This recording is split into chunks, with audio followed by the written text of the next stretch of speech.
Karoline Leavitt is a press secretary, the woman who keeps saying Trump did not draw something or sign something in 2003. She was 5 years old at that time. Karoline Leavitt was too young to know about Jeffrey Epstein, and the room looked normal at first. There was band music, applause, bright lights, and Jimmy Kimmel walking to the desk with that late-night rhythm. But the energy in the room felt tighter, like the audience knew this would not be one of those monologues that people forget by midnight. Jimmy Kimmel did not start with a joke. He started with a principle. He said, "A press secretary's job is not to act confident, but to answer questions on behalf of the public." That line alone changed the atmosphere in the studio. People sat up straight. The laughter stopped. Then Jimmy Kimmel turned to Karoline Leavitt, one of the disciplined and polished messengers in Trump's team, the kind of person who can say something is not true so smoothly it almost sounds like the truth. Jimmy Kimmel said the real story was not one headline or one awkward moment at the podium.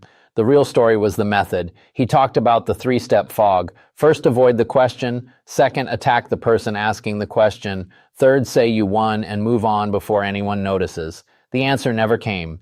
The audience laughed because this pattern felt very familiar.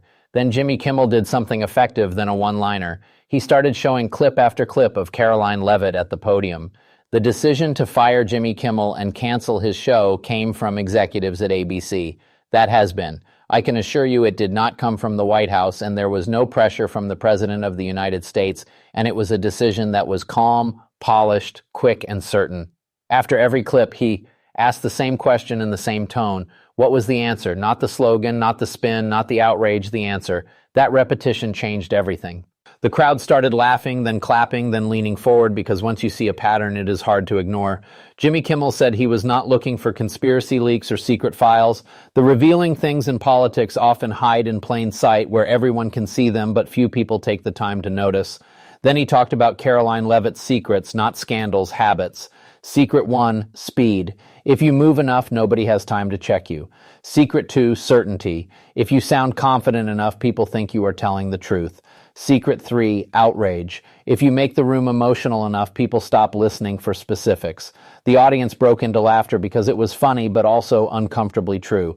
Trump is over the place. Look at what he said about China over the 48 hours. The tariffs he put on China have gone from 20% to 104% to now he says least 145%. He is saying numbers like he is playing a game or something. Jimmy Kimmel was not attacking Karoline Leavitt as a person. He was talking about her style. That made it more dangerous. Then came the moment that made the clip go viral. Jimmy Kimmel selected one claim, replayed the original statement beside the later walkback. No fancy graphics, no shouting, no explaining, just a replay button and a timeline. He let the contradiction sit there enough for the room to understand it. Then he said, "Modern press conferences are not built to inform anymore. They are built to exhaust." That line landed hard for viewers who know the feeling that public language now wears people down until confusion feels normal. Well, what does Trump focus on? I will tell you what he is focused on. Shower heads. You wash your hands. In my case, I like to take a nice shower to take care of my beautiful hair. I have to stand in the shower for 15 minutes until it gets wet. The applause rolled through the studio. Jimmy Kimmel anticipated the backlash, addressed it calmly. Criticizing a podium strategy, he said, is not the same as attacking someone's worth. The real issue is what the strategy does to the country. When answers get replaced with fog, voters lose clarity. Confused people are easier to divide, easier to move, easier to distract. At that point, the monologue stopped feeling like a joke, started feeling like a quiet cross-examination. Not chaotic, not cruel, just structured enough to make the pattern impossible to ignore. In this story, Trump sees the clip and immediately understands the danger. Not because it is vicious, but because it is simple. It does not accuse, it just shows. Showing is harder to fight than yelling. So Trump reacts the way he often does when attention slips from his control. Post after post, insult after insult, calling Jimmy Kimmel washed up fake comedy, fake outrage, praising Karoline Leavitt as brilliant while insisting nobody watches late night television. Anyway, the contradiction is obvious. If nobody watches, why react like the clip is dangerous? The night Jimmy Kimmel returns even calmer. He reads the insult, slowly folds the page, sets it down, and asks one question. What does America gain from this? Are prices lower because a comedian got called a name? Are families safer? Do groceries cost less because the White House is fighting late-night television?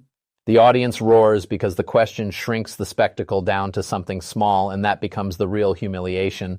Not a savage insult, not a shouting match, the exposure of a pattern. One calm host, One replay button, one checklist asking the thing again and again. Where is the answer? By the time the monologue ends, the crowd is not watching an attack a press secretary. They are watching a method collapse under scrutiny. The furious reaction afterward only proves the point more clearly than the monologue ever needed.